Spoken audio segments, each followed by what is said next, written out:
So today's episode is really special, but we also need to offer this trigger warning because we will be mentioning sexual assault.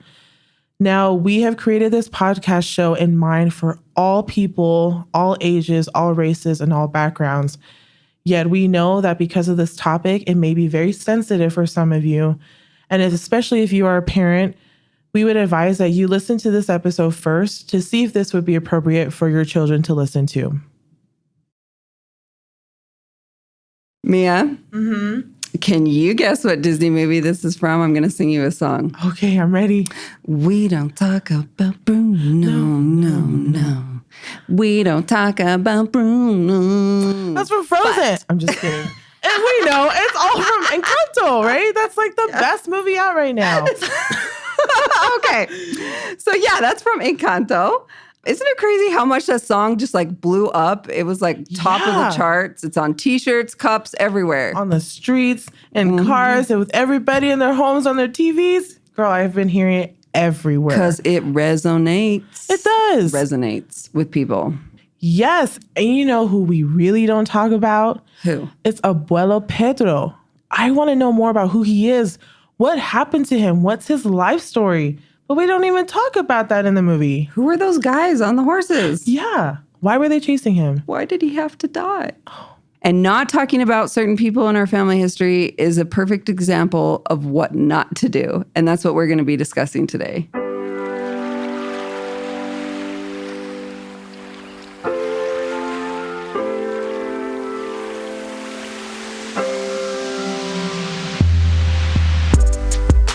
You're listening to the Love Your Lineage podcast by LDS Living, a multifaceted, shame-free approach to family history. I'm Mia.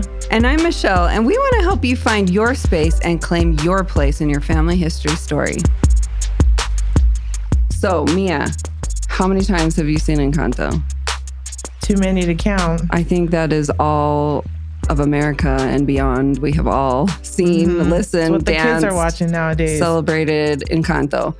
But for those who haven't seen the movie yet, Mia, could you tell us what it's a little bit about? So for those who may not have seen Encanto, it's a Disney movie. It features the main character, Mirabel, who is a granddaughter to a woman named Alma, who has magical powers, and so do all of her descendants. But Mirabel is the only one in the family that doesn't. This movie goes through this journey of Mirabel discovering more about who she is and maybe why she doesn't have powers like everybody else in her family, and trying to bring about this peace and this understanding of who her family really is. That's just a little bit about what the movie is. So today we're going to talk about two characters from Encanto. Bruno, who there's a song about, but Abuelo Pedro, we don't really know much about him. And we want to kind of discuss what shame and poverty have to do with his story. So Abuelo Pedro is the deceased husband of Alma. Alma is Mirabel's abuela or grandmother. And we see him in the movie fleeing from their home. He's protecting Alma and the three little babies that she has with them. And as I have studied more about Colombian history, after colonization, a lot of Colombian people were chased off their lands and were sent up into the mountains. And that is where they experienced extreme poverty. And it was really difficult. Many times this would happen to families. And so in the movie, we're seeing them fleeing from their home up into the mountains. And Abuelo Pedro, unfortunately, had to give his life to save Alma's life and their three children. And the song, Dos Oruguitas, touches a little bit on their journey of how they found solace and comfort in each other as they were hungry, searching for food, living through poverty. And then the time came where they had to separate and go their separate ways to do different things to both protect and help their family progress. You know, I understand when it comes to making movies, you have to be pretty succinct and cut to the chase for certain parts of a story because you only have a limited time and budget. But I really wish that what you just shared was more understood and explained in the movie, because I didn't know any of that, nor would I have known that unless you brought that up, right? About the lyrics, about the history. I mean, that just proves to me that there's always so much more to the stories that we know or that we've heard than we can ever imagine. But all it takes is someone to just look at the little details just like you did. To look back in history. And unfortunately, shame and poverty is a huge part of family history for many people. And it is seen in this movie, this Disney movie that is so popular today. So, As Michelle, you told the story of escaping these horsemen for safety to protect themselves and their families. There's this one scene where they come across a stream. That stream is symbolic and special in the movie, but we wanted to bring that stream into the episode today to explain the subject of poverty in family history to all of you, and hopefully to help you better understand what this may mean for you, even if you're not Colombian, just like the characters are in Encanto. So Mirabel and Abuela stand at the stream and they talk about their family history together. And in the movie, we witness some sort of healing that happens because of that. And because of my heritage, I love water. It's something that I've always grown up around, being from Oceania or from the Moana. So I want everybody here to imagine that they are there standing at the stream. And as we look up the river, there's boats coming down, and each boat is coming to us. And in these boats, we also have gifts. One of them for me is my melanated skin, which I love very much because I know I got this from my ancestors. I love, the aspects of my family that's been passed down to me, our love of music, sports, the bonds that we have with one another. But sometimes in those boats, they may contain things that may be very difficult and hard to look at. And one of those things that we want to bring up today is poverty, which is what Abuela Alma and Abuelo Pedro experienced. And yes, understanding what's in our boats will help us to know what we want to and need to pass down the stream to our descendants, to our posterity. And it is our charge of all of us as members of the Church of Jesus Christ of Latter-day Saints, as covenant keepers, to pass down the best of the best to our posterity. And we are so blessed and thankful to have Dr. LaShawn here with us to discuss the subject, because having her as a professional will help us and hopefully help all of you to better understand maybe this aspect of poverty that you may not have seen in your family history because of shame, because of trauma. But we need to understand that these boats have these things in them, and looking at them, understanding them, and unpacking them is what we need to do to heal collectively, individually, and as a human family.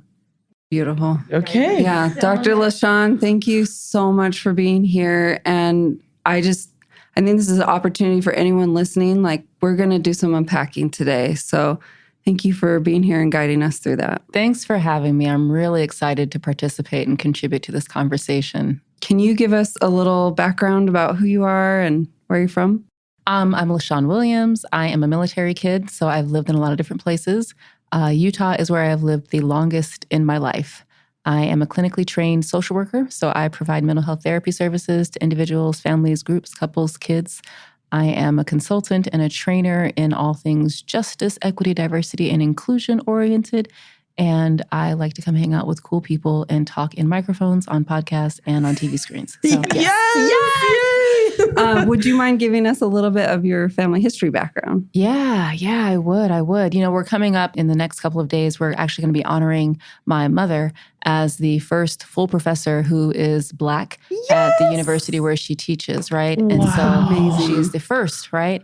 And we come from the red dirt of South Carolina. We have enslaved history in my family. And there are a number of books that talk about things like the Great Migration, right? If you've read Isabel Wilkerson's The Warmth of Other Suns, you know about the Great Migration and how many Black families after the Civil War and after emancipation left the South and went to the North to these other areas for more work in industrial labor and industrialization. And my family, we weren't able to migrate. We are from the dirt. We are the farmers. We are folks that have our hands in the dirt. And for my mother, who grew up as a daughter of Jim Crow segregation, she integrated her high school in the 1960s. And so my family history is coming from enslavement and the ground and the agriculture and surviving segregation of Jim Crow, and the hope of my parents that the world would be different for me is the hope I have for my kids, that I can create a world that's different for them. So we moved into a lot of different places. My mother joined the church when we lived in Germany. It was 2 years after they had removed the ban on priesthood and temple ordinances for Black families, which I think was absolutely of God, but also because God knew my mom was investigating the church. And if somebody didn't change something, she was going to. So I love your mom. So glad. But, I joined the church when I was 2 years old. We have always brought all of us and all of our cultural pieces into the church. And there has always been a place for us. We've always made a place that helps us to be able to stay. Not everyone in my family is still active. And I think even myself, I don't know that I fall into the most active categories, but I maybe think that we should talk sometimes about what it means to be committed to the church and committed to the gospel, right? Definitely. Inclusive of whatever your activity levels may or may not be. So that's a little bit of my background, my family, and then our intersections. Wow. Thank you so much. And I love the honesty and transparency you bring. And I think there's so many of us like that in the church. And just love and acceptance and making spaces for people to come and feel seen and connected. And that's a big thing that we're trying to do here, and especially within family history, because family history is not always welcoming to people of color. Yeah. But yet there's so much here for us in our own way. That's kind of what we're building here is our own way. Absolutely. Absolutely. Yeah. My family on my mother's side, one of the most embarrassing but kind of exciting pieces that I've had to learn about family history. Oh, we got the tea. We got the tea. Here we go. So my sister, she's like our family history person, right? And so the thing that really ran into us was, do we want to marry these two people? So we come from, the side of our family is from the enslaver and the enslaved. And so the enslaver was already married, had his own family, but also the enslaved, one of my great-grandmothers was also mothering, children for the man who enslaved her. I actually push away from using words like my abuser, my attacker, my enslaver. That's the person who enslaved me. That's not mine. I have no possession. I have no connection to any of that, right? So the person who enslaved my great-great-great-great-grandmother had children by her. And we're deep South. We're South Carolina. My hometown is the city that led the secession of South Carolina from the Union. Oh. I have KKK heritage. I have Confederacy heritage in my family. So when we're doing family history, we have these questions of, you know what? They don't need the temple. No, they don't need, but they do, right? These Confederate soldiers deserve the access and the opportunity, right? It wasn't marriage that created my family. It was sexual assault, right? And so which so many people of color, especially within the United States, whether you're indigenous, Black, BIPOC, we can relate to the complexity that you're talking about and having to hold our multiracial, multiness in our souls. What do you always say, Mia? You're like, multiracial means multi-complexity. Like you did a post about it one time and I was like, yes. Oh yeah, or being mixed means having mixed feelings. Yes. Absolutely. That's exactly what you are. And we are too, as hosts here and talking about this. And you bringing this up too is something that I know that many other people in our church, in the world overall, feel left behind and out in the dark because it's not talked about a lot. We see you. Enough. We just want you to know that we see you. But I'm sorry, I didn't mean to cut you off. No, you're good. It's our cultural Bruno, right? Like we don't talk about it. We don't bring it up. We don't say it because we don't know how to hold it. And so for me, I think within communities of color, we can laugh through about everything. And so we have to. We have to. But I sit with the irony. I'm like, so you're telling me like my great uncles were Klan members and like that's how they got off and they didn't get in trouble for things because the Klan saved them. So I'm wrestling like, well, am I a daughter of the Klan? How does this work? Like, what do I do with all of these complex feelings? And then you dial into it and it's like, well, do I need to hate these parts of myself? No one wants to do that. But you think about how complex identity is and the way shame and humiliation, all these things play into hating a part of yourself that you had no control over. And then there's this when you get past it, you have this wonderful opportunity to learn how to hold. Mm-hmm. You have this thing that pushes and forces you to transcend so many parts that don't have language, that don't have name, that don't have connection. But in order to not break, you have to expand. And you have to make space, not to like only embrace the pain, but to put enough space around the pain so that maybe it doesn't touch you as much. You know what I mean? Yes, give it speaking its place to my soul. and give it its space without it having I feel to seen always. Right now. You need, like you. it's heavy and it's hard, and it's often asked of us in BIPOC communities first. Because when we, you talk about shame as this, it's like this individual internal experience. We talk about external shame, we're talking about humiliation. That's what's done to you is humiliation versus it only being this idea of external shame. Because shame is a thing like I feel, I am, I did, right? That's the shame. Humiliation, I actually don't think I deserve to be humiliated, but there are things that are set up in our structures, our histories, our societies, et cetera, that do humiliate us. Humiliation is such a huge part of family history that we don't talk about. I look back at my ancestors, and there was so much they were ashamed and felt humiliated by, and they just kept it locked up inside. That's the only way we knew how to stay safe. Yep. Is if I can't control anything outside of me, then I will take control of it. And if I can control it, then it can't hurt me. Can I tell you how many times within family history industry, family history circles, even family history classes within the church, when I have brought my authentic self and my authentic family history, how many times I've been humiliated by the instructors or the people running. Yeah. And I don't know if it's necessarily intentionally, but it's just complete lack of understanding, which again, what we're trying to do here is like show that there's these differences. So maybe there could be more empathy and compassion when you're talking to BIPOC about family history. Certainly. Yeah. I think one of the biggest challenges we face, and which you touched on, Dr. LaShawn, was just that so many of us don't have the vocabulary. Yes. Especially in family history, we don't have the vocabulary to say what we're feeling or what we mean or what happened. Or, I mean, when you know your ancestors felt shame, what were their actions? Like, what did they do? They felt bad and they wanted to hide it from society? Or I don't know. So shame comes from a number of European words that literally mean to cover, to veil, or to hide, right? And so when you think about shame as this individual experience, think about what people do when they feel shame. They cover themselves, they veil, they hide.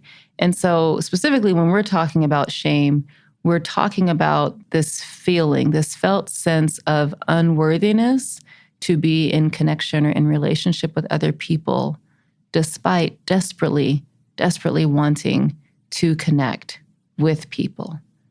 And that you have that ongoing awareness of how much you want to be connected, you want to be included, but you have this deep sense of, I don't belong. I'm not worthy to show up. And so you cover, you hide, you disconnect. It's a very internal, individual experience when we're talking about shame. Wow. Well, that kind of reminds me, we've been studying the Old Testament this year. Adam and Eve when God came, the first thing they did was hide after they partook of the fruit. And part of the thing that shame does to us, it makes us want to hide, makes us want to run away and put things in the dark and just leave it there, not hold on to it, let it go, or just try to never look it in the eye. You just push it away. Yeah, just ignore it, even though it's there, and it just doesn't go away if you just ignore it either.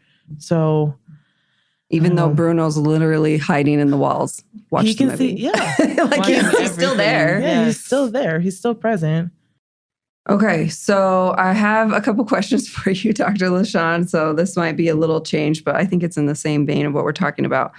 When I go to the doctor, and part of my paperwork I have to fill out at the doctor is asking about my family history. Why is our family history connected to our health? Like, why is that a thing that they ask us at the doctor's office? Oh, absolutely. Okay, so for those of us who have histories of surviving poverty, right? You have this experience where you're structured into lacking the basic needs for, like, you think about like Maslow's hierarchy of needs, like your basic needs is like physiological and safety. So when you walk into a situation that was built before you even took your first breath, and the doctor's office is asking you for information that you actually may not have. But it's important in the doctor's office, they're not necessarily looking at the structural things that affected your health. They're talking about what are the social health determinants that are walking into the room with you. We're bringing in our housing or lack thereof, how often we moved, how many people lived with us, and then what were their experiences with like the regular common cold, but then any sort of biological risk factors that Like might heart be disease impacting us, or- heart okay. disease, especially if our heart disease and our high blood pressure are related from the stressors and the high cortisol in our bodies from having to survive oppression and structural and systemic racism that contributes to hypertension, high blood pressure, which then leads to cardiac disease and, cardiac arrest, or our comfort foods that lead to the high levels of insulin in our bodies. It's never something that just shows up. It's a recipe that's created based on the structures and the histories that our families have had to survive.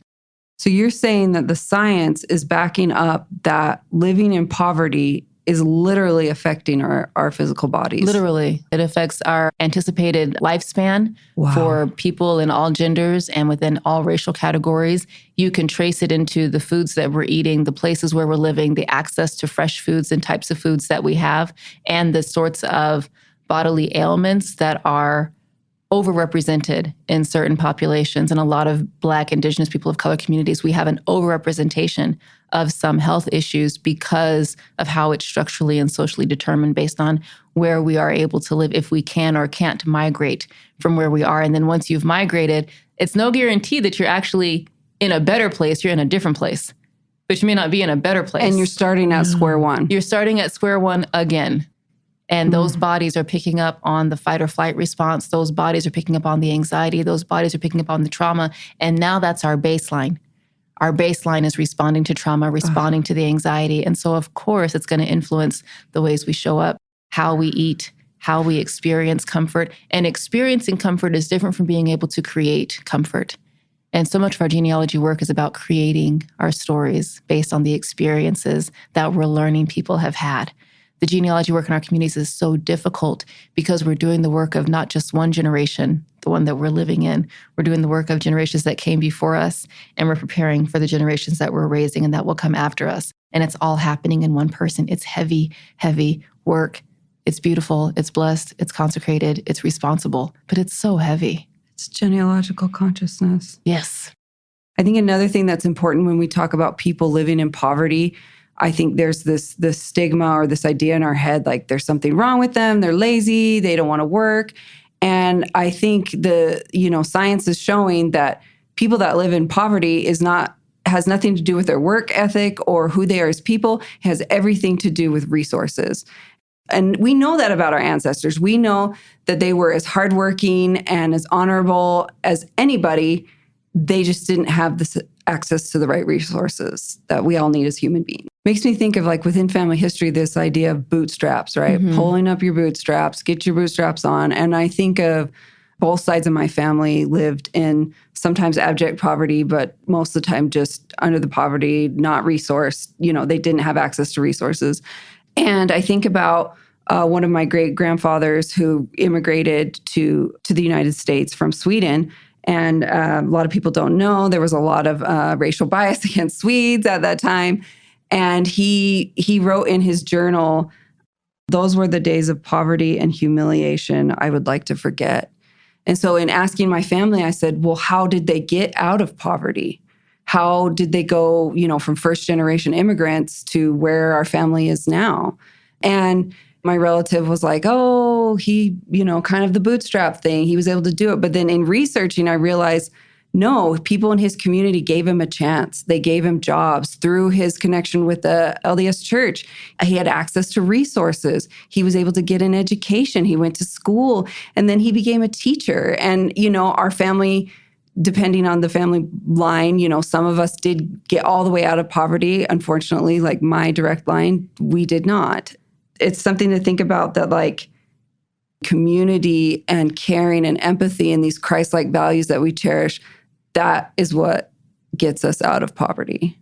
That's it. And it helps us rebuild. Like the scene in Encanto, spoiler alert, where the community comes. It's at the end, the community comes and says, we'll help you rebuild.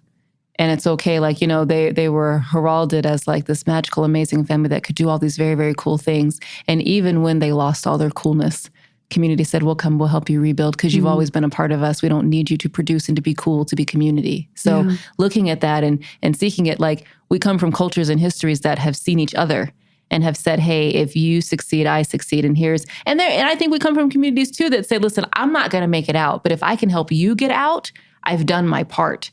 I think it's a desire that we all have for everyone to be successful, but I also feel like we have to be comfortable with the relative nature of what success means.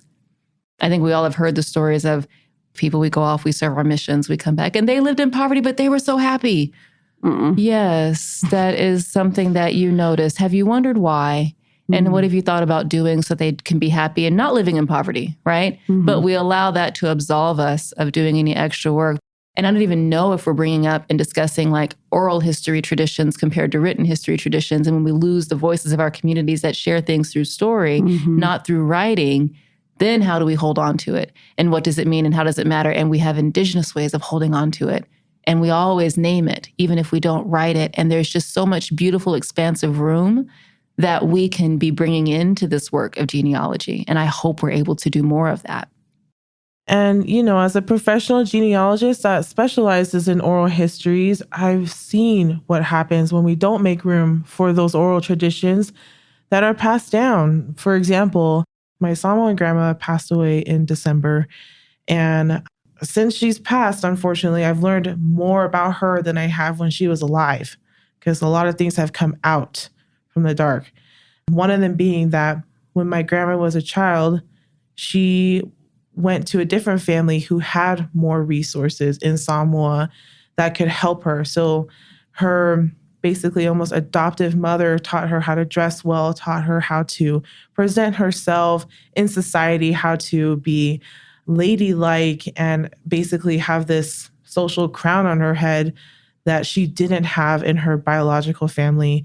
And so when she went back to her biological family, though, as a teenager, she had all this learning and resources with her, but then she was back in this circumstance where her family was lacking. They were poor. They didn't have a lot.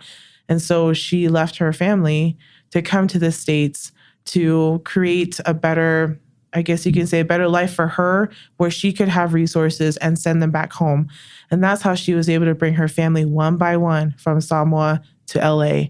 And since then, I mean, I live here in the United States now. I'm thriving because of what my grandma did to help her family. Tell them about your degrees, man. I have my degree now in family history and genealogy at BYU. And I'm hoping, and I have hope because of what she did, that I can still go to school. I can still achieve these things and do great things in my life. But you're right. It wasn't so much that she did this by herself. She had that community to help her get out of what she was experiencing, which was poverty in her own family. But, you know, I'm not so much wanting to say this because it's so, like, it's great that she did that she was able to experience this, but some of us maybe don't have that in our family history. Some of us maybe have so much shame within ourselves looking at what our circumstances are today or what they have been in our families, that it's just crippling to even talk about. And with poverty, these things, they hold hands because there's so much mental health issues and physical health issues within our families. That's why the doctor's asking us. But then a lot of the times we are ashamed to talk about mental health issues. We are ashamed to talk about that grandma that had hoarding issues because of scarcity and poverty she lived in. That was the result. And so, Dr. LaShawn, you shared a little bit about like the physical effects of poverty on our physical bodies, but what about with our mental health? You know, the way that we make sense of the world is where our mental health comes into play. In a lot of the shame research is based in what's called relational cultural theory. It's one of the major researchers of shame. It's the foundation for a lot of Brene Brown's work around shame resilience theory, comes from relational cultural theory. And in a short sentence, the antidote to shame is being willing to risk exposure. So there's a book that was written in 1958 on shame and the search for identity by Helen Lind. And she talks about shame and she says, enlarging the possibilities of mutual love depends on risking exposure. Because that's why we're trying to... It gives me chills. Connect with our families, right? Is we're trying to expand and demonstrate what love looks like. We love our family because we do family history. And working through the mental health effects that are going to come to us simply from doing the family history. You know, am I doing it right? Is it worth digging all of this up? Should I be doing it? What do I do with this now that I have it? Everything is an exercise in holding. And that's it. It's not necessarily an exercise of doing. It's an exercise of experiencing. And we are not socialized to experience things. We're socialized to do something with. In many of our cultures, production and productivity is what is expected of us. It's not expected as wide or in a mainstream way to just sit and allow things to be and allow things to move and to work through you so that maybe this lives undone, but it has been acknowledged, it has been exposed to the light, it has not been hidden. And maybe if I can't do anything with it, I can then do something because of it. I witnessed it. We know within the church, many religions, witnessing is so powerful, even if nothing is produced by witnessing it. But then, like you said, once we witness this, like when Mirabel sits by the river and she witnesses what Abuela Alma went through, then what can we do? Thank you so much for that. Well, you were touching on how to basically answering the question of how to start healing generational poverty and shame. I think that's something I'd like to ask you about, Dr. LaShawn. Do you have other thoughts about that? What can we do today? Because we know that we are the new ancestors. What can we do then to help heal what may be generational poverty in our family history? We're going to talk about Bruno, right? Yeah. We're going to talk about Bruno, yes. So here's one thing that I think is important for all of us to understand. In therapy, we'd say all feelings are valid. I think individually and culturally, we all have responses to shame. In 1945, a psychiatrist, her name is Karen Horney, and this is discussed in the article that is going to be in the show notes, right? She talked about these 3 typologies of personality.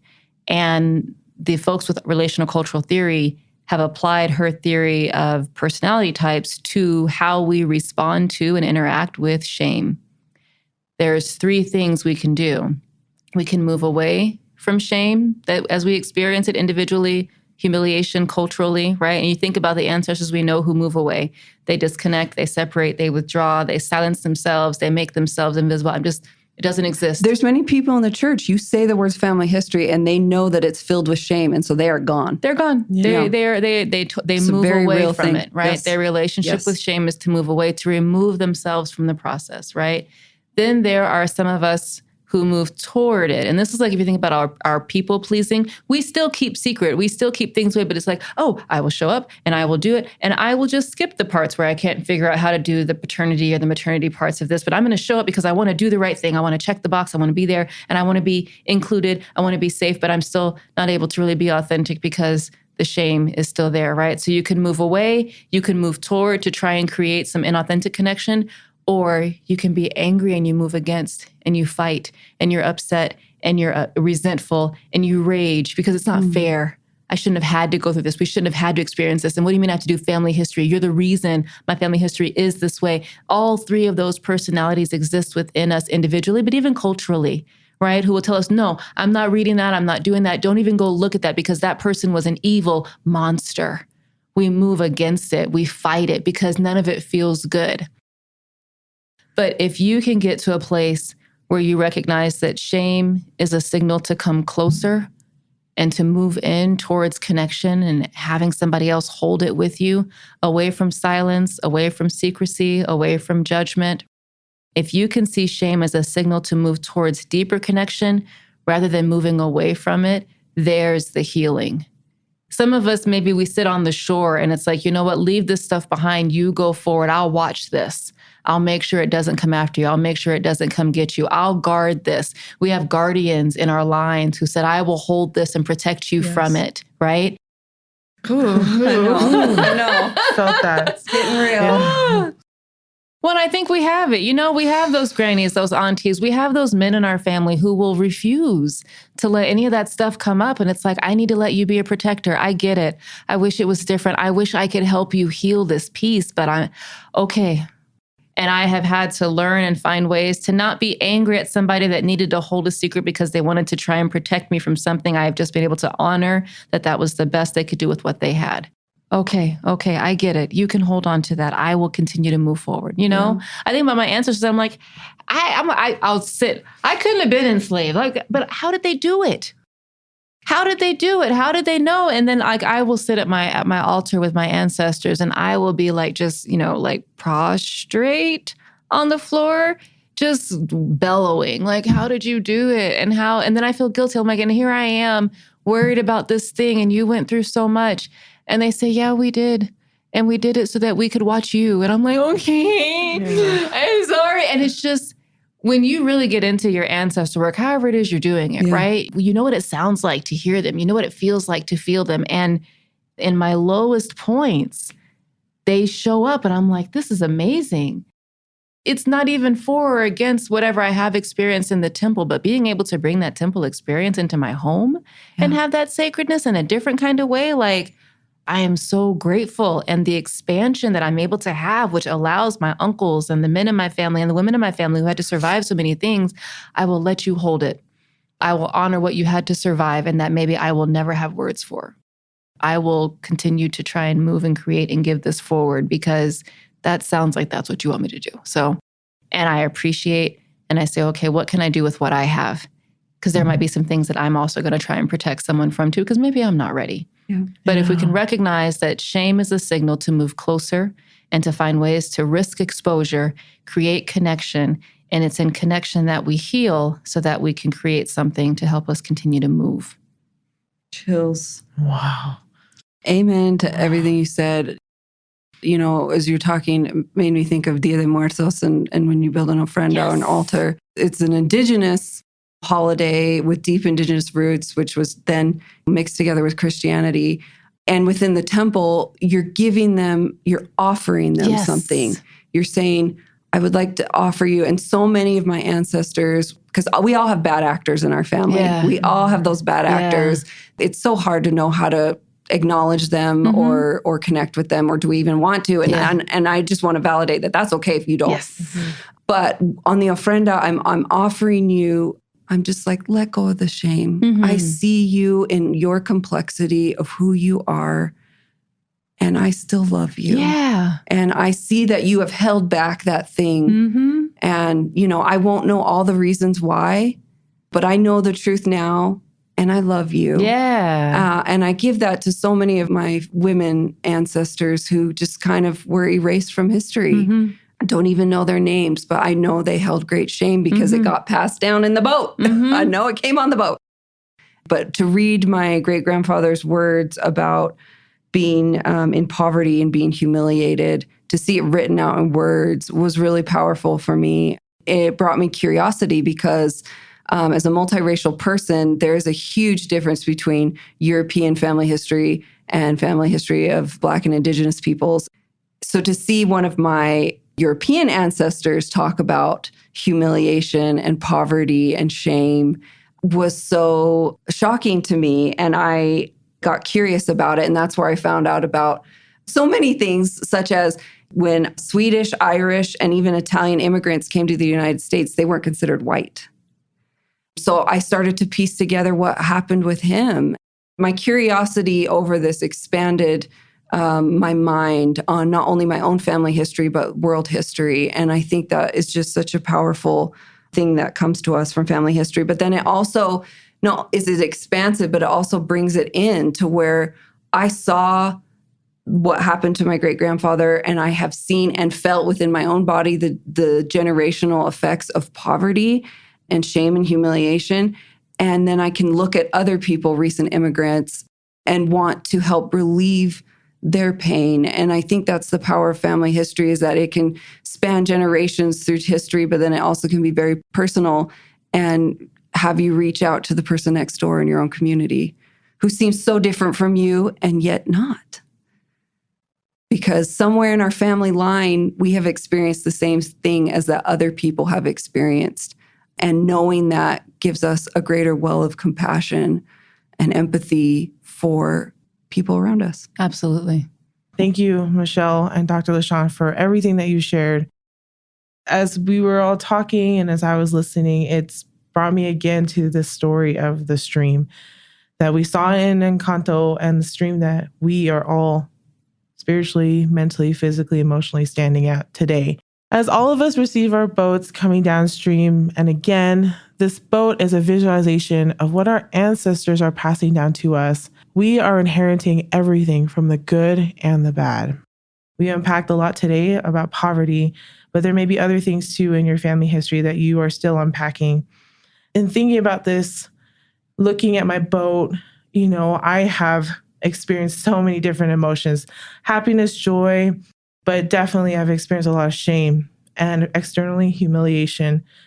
And for a brief moment, I thought I was standing there looking at my boat at the stream by myself, because that's what it feels like sometimes doing family history. You feel so alone and isolated.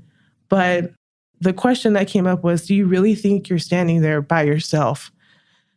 And I realized that I really wasn't, that there's so many others that are standing with me. My ancestors, they're upstream, but as I look to them, they come to me. And as I call out to them, they come and they help me to look at what's in my boat. But more importantly, too, the Savior, Jesus Christ, is there with all of us. He's there standing with us. And, sometimes looking in these things in our family history, it can be not only hard to look at and unpack, but it's hard to even just start. And so with the Savior, though, I know that even if you can't get into, what me and Michelle and Dr. LaShawn have gone deep into our family history and learning about it, sometimes you can't. And we just want to say to you that we hold space for all of you that may be standing at the river and do not have the energy, the space, or the time to or the resources to even acknowledge or look at your boats quite yet. But just know that this podcast, these resources we listed in the show notes, and so many other things are available when you are ready. But more importantly, the greatest resource of healing and of hope is our Savior, Jesus Christ, and his loving atonement. That's what makes it all possible. And also, Christ knew what he was doing when he came to this earth to heal everybody.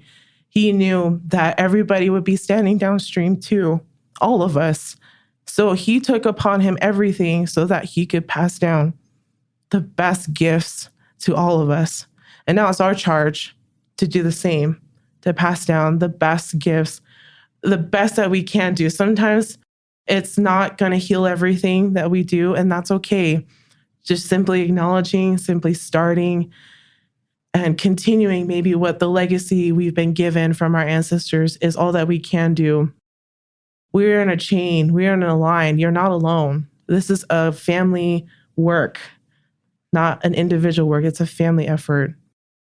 It's sometimes hard to model something that you've never seen before. And one of the things I love and respect about Miya is she is modeling such beautiful new ancestor behavior. Like, I think about this boat analogy, and Miya is filling her boat with flowers and love letters to the people that come after her and sending it downstream. And I'm so excited for your descendants to unpack their boat full of love that you have sent, and the toxic things that you've taken off your boat so they don't have to deal with it in such an intense way. And I just hope all of you out there, if you are the first person to take on this work, reach out and get help from your community, reach out and get help from doctors, therapists, medication. Your mental and physical health is so important. We talk about on this podcast, this is a multifaceted approach to family history. It is. And we're so used to looking at family history in this one-dimensional way, check the boxes, do the thing. We reject all of that because family history is multifaceted. It is. And whether you are building an ofrenda or you are leaning into dancing or music or food or any other spiritual connection to the earth, I believe that the Holy Ghost and the Spirit of Elijah and, Jesus Christ himself is infused in the earth with our ancestors. Amen. And it's all for us. Yeah. And we get to explore and take all of it. Isn't it so beautiful to have that so freedom and to beautiful. know that wherever you go, you're meeting Christ, you're meeting the ancestors, you're meeting your people, and whatever that medium is, even if you become that medium, like you get a chance to communicate and to transmute things to other people. Like, it's so cool. It's so beautiful how big and expansive and amazing God and gospel and Christ and all those things really can be. I love it. I love it. It rejuvenates me when I think about my ancestor work and my family history work in that sense. And for me, I really had to be okay with, I'm not going to get this answer. I'm not going to know where this starts, ends, begins, and I'm not going to know this piece. And it's serving some sort of a purpose. And I'm going to keep moving forward with what I do have. And I'm gonna get okay. I'm gonna get okay with it. So I'm so excited for this work y'all are doing. So excited. I'm so obsessed with you. You are so amazing. Oh my God. I just love the people. So yes, thank you. Thank you. Thank you. Thank you for joining us for this episode of Love Your Lineage. You can find all the references and full transcripts for this episode in our show notes at ldsliving.com/loveyourlineage.